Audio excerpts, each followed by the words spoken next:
I'm Mark Henick, and this is So-Called Normal.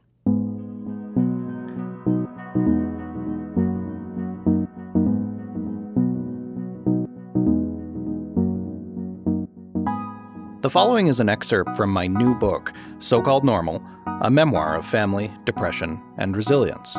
It's available now worldwide, and I'd originally shared this excerpt with Psychology Today in November of last year. Dr. Corey asked me how long I'd been having thoughts of suicide. All the time, I answered. I have them every day. If this was what it was like to be a typical teenager, I didn't want it. Gradually, I'd lost the ability to ignore the thoughts. I couldn't avoid them, unthink them, or escape them by the stream in the forest. I'd been circling the drain for months. That evening, after many hours in the emergency room, waiting to be seen, waiting to be assessed, waiting for a room assignment, I was transferred to a stretcher and wheeled down to the Psych Ward. I didn't understand why that was necessary. "There's nothing wrong with your legs," my mother would say whenever I asked her to do something for me that I could have easily done for myself. The staff at the hospital didn't give me much choice. "It's procedure," the nurse said. Unit 1C was one of 3 psychiatric wards in the basement of the Cape Breton Regional Hospital.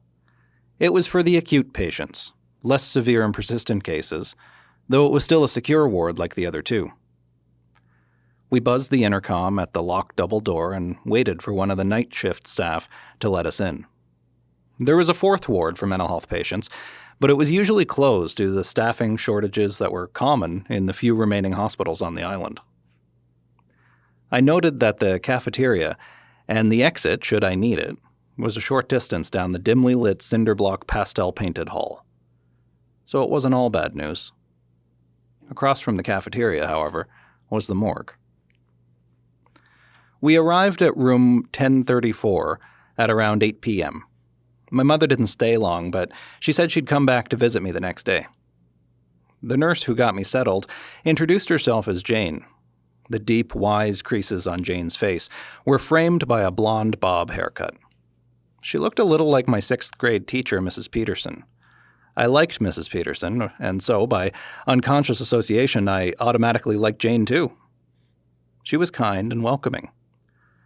When I first arrived, she asked me all the same questions and took all the same notes as the psychiatrist before her, and the crisis worker before that, the triage nurse before that, and informally the guidance counselor before that.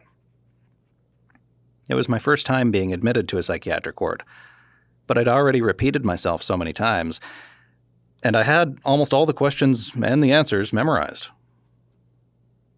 "I'm always thinking about killing myself," I said to Jane. I told her how I'd been more agitated and sensitive lately, and she listened, attentively, dutifully. Then she searched me for contraband. Things such as cigarettes and lighters weren't allowed, which was fine since I didn't smoke. Most pointy things, like pens, were banned too. Shoes with laces were a definite no-no. They had strict rules about what and who was allowed on the unit, and when. She had me sign a number of papers which she probably explained.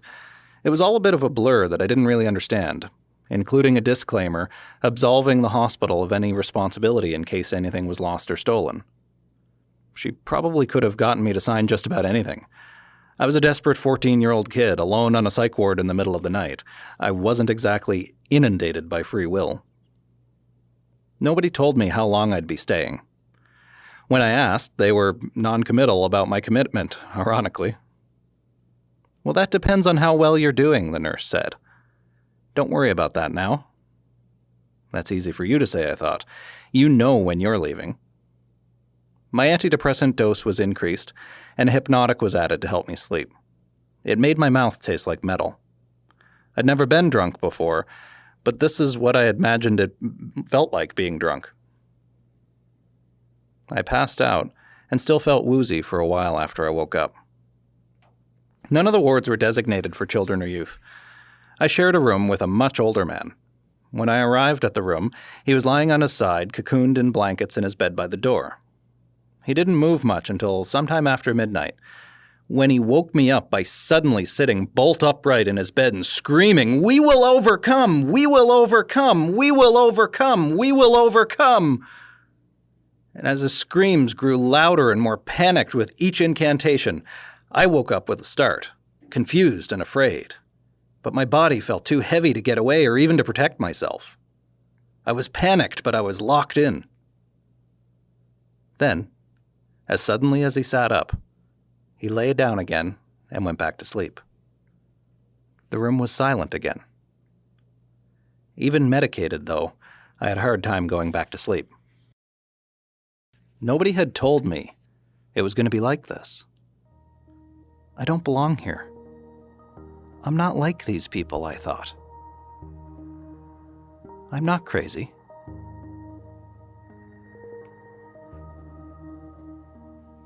I wrote that passage while spending more than a month at a Trappist monastery in the woods. That's where I wrote most of the first draft, and that piece made it through largely unedited, I think, from the first draft. We, like most of the book, made some polishes to the wording. And we changed the names, I think, of all of the people in that passage. We changed a lot of names in the book because they weren't relevant to the retelling of the story, who the people really were. All that was really relevant was the impact that it had on me. And I still remember that experience in the Psych Ward so distinctly. I remember all of the admissions, but that one in particular, they say you never forget your first time. Well, for me, my first time on the Psych Ward burned a pretty deep hole in my memory and in my mind. You know, it's funny, people go to these places for help, and I'm glad that I did. I'm glad that I went. I wouldn't be who I am if not for who I was. I say that all the time. And in fact, anybody who's ever heard me speak live, they probably heard that story in a bit more abbreviated of a fashion because it was so important for me, I think, in my personal development. And I think I needed to include it in the book, and as I read through the medical records that supported it, really had a better sense of the repetition of retelling my story so many times and living it, and the very fragile first stage, I think, or the very fragile first stage of developing an identity as a mentally ill person. When I didn't identify like that before, and I don't identify like that now, actually. These are all just disparate parts of my experience. But in those very early days of being introduced to as a person with a mental illness, I think those were formative experiences for me. Anyway, I wanted to share that with you. If you want to read it, you can pick up the book, So-Called Normal, A Memoir of Family, Depression, and Resilience. In Canada, it's available at Indigo and Amazon and most other bookstores in the United States. It's at Barnes & Noble, again on Amazon and most other bookstores in the UK at Waterstones, Foyle, most others. So you can get the book pretty much anywhere. It's available now. So-Called Normal, A Memoir of Family, Depression, and Resilience. Thanks for listening. I'm Mark Henick.